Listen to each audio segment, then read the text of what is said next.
Donald Trump बोले कि Greenland पर कब्जा करना तो हमारी मजबूरी है, हम कब्जा नहीं करेंगे तो चीन और रूस वहां कब्जा कर लेंगे। वाह जी चचा, क्या उम्दा बात कही है आपने। जैसे ग्रीनलैंड का तो कोई अस्तित्व ही नहीं है, जिसकी लाठी में दम हो वो आओ और ग्रीनलैंड पर कब्जा कर लो। ट्रंप ने यह भी कहा कि ग्रीनलैंड को हासिल करना जमीन खरीदने का मसला नहीं है, यह रूस और चीन को दूर रखने से जुड़ा मामला है। हम रूस या चीन को अपना पड़ोसी बनते नहीं देख सकते। ट्रम्प चचा कह रहे हैं कि अमेरिका और ग्रीनलैंड को आसान तरीके से हासिल नहीं कर पाया अगर, तो दूसरे तरीके अपनाएंगे। ग्रीनलैंड के मुद्दे पर करेंगे जरूर कुछ ना कुछ, चाहे दुनिया को पसंद आए या ना आए। डेनमार्क के प्रति अपनी नरमी जताते हुए डोनाल्ड ट्रंप ने कहा कि मैं डेनमार्क का बहुत बड़ा फैन हूं। अच्छा जी चचा, मेरे रिश्ते डेनमार्क के साथ बहुत अच्छे रहे हैं। जब उनसे पूछा गया कि क्या अमेरिका ग्रीनलैंड के लोगों को सीधे पैसे देकर उन्हें अमेरिका के साथ जुड़ने के लिए राजी करने की योजना बना रहा है, इस पर ट्रंप ने कहा, अभी मैं ग्रीनलैंड के लिए पैसे की बात नहीं कर रहा हूं, हो सकता है बाद में करूं।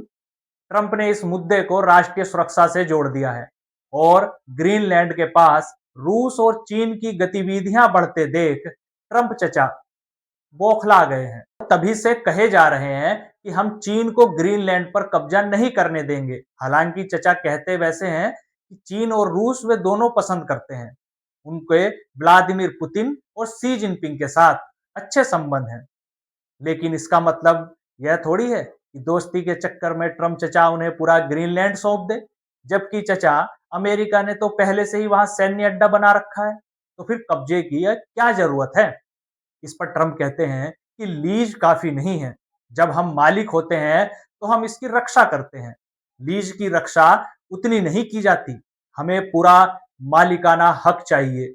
देश 100 साल के सौदे नहीं कर सकते, बल्कि मालिकाना हक से ही रक्षा होती है।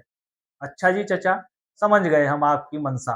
ट्रंप 2019 से ही यह कहते आ रहे हैं कि वह डेनमार्क के स्वायत्त क्षेत्र ग्रीनलैंड को खरीदना चाहते हैं, जबकि अमेरिका और डेनमार्क दोनों नाटो सैन्य गठबंधन के सदस्य हैं।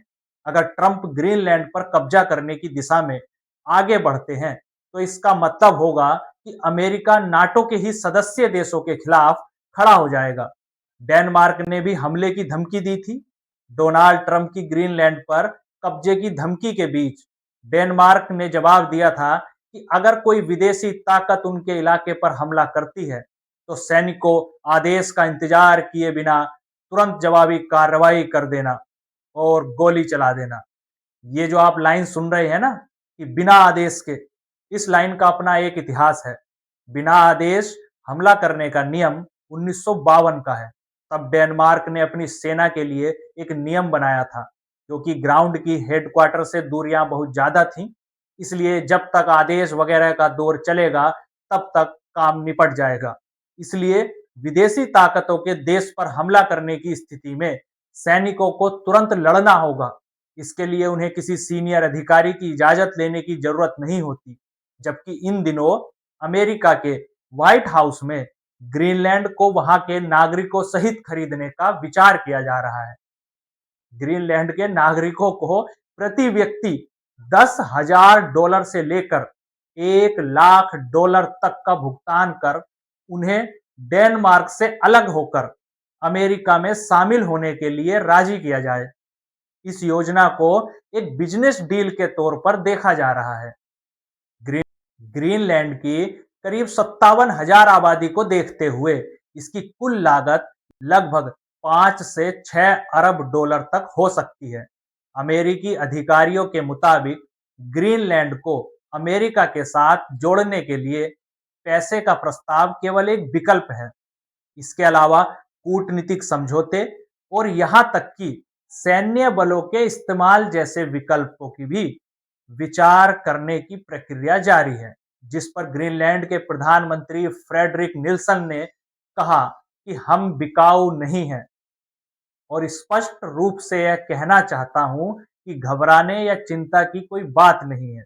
ग्रीनलैंड अमेरिका के कब्जे से बहुत दूर है, जबकि ट्रंप चाचा ने साफ बोल दिया है कि जो देश ग्रीनलैंड पर कब्जे करने को अमेरिका का साथ नहीं देगा, उस पर भारी भरकम टैरिफ ठोक देंगे। अरे चचा, इतना तो पाकिस्तान वाले भी परमाणु बम का खौफ नहीं दिखाते, जितना आप टैरिफ का खौफ फैलाए रहते हो। एक काम करो चचा, अमेरिका के चारों ओर दीवार करवा लो, फिर कोई भी देश अपना सामान अमेरिका के मार्केट में नहीं उतार पाएगा। छोटे बच्चे की तरह जिद पकड़े बैठा है, जब देखो यही करता रहता है, टैरिफ लगा दूंगा, टैरिफ लगा दूंगा। खैर, आखिर ग्रीनलैंड से अमेरिका को क्या फायदा होगा? क्यों ग्रीनलैंड को पाने के लिए ट्रंप नाटो से भी रिश्ता तोड़ने के लिए तैयार हैं? समझिए इसे।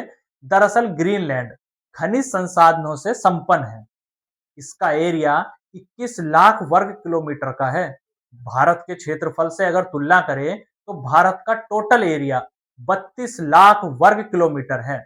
आप अंदाजा लगा सकते हैं कि एरिया के हिसाब से कितना बड़ा देश है ग्रीनलैंड।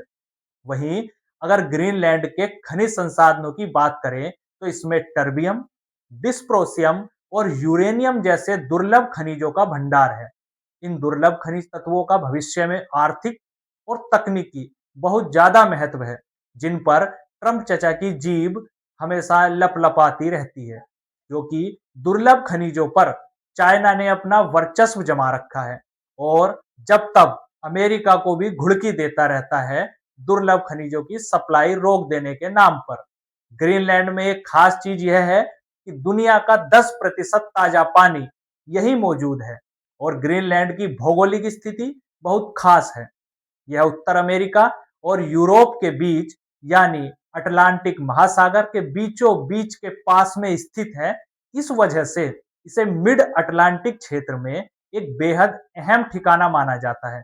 रणनीतिक सैन्य महत्व भी ग्रीनलैंड का बेहद अहम है। ग्रीनलैंड यूरोप और रूस के बीच सैन्य और मिसाइल निगरानी के लिए बेहद अहम क्षेत्र है। यहाँ अमेरिका का खुले एयरबेस पहले से ही है, जो मिसाइल की चेतावनी और रूस या चीन की गतिविधियों पर नजर रखने के लिए आर्कटिक क्षेत्र में रूस और चीन की गतिविधियां बढ़ रही हैं, जिससे अमेरिका देश पूरी तरह चिंतित है।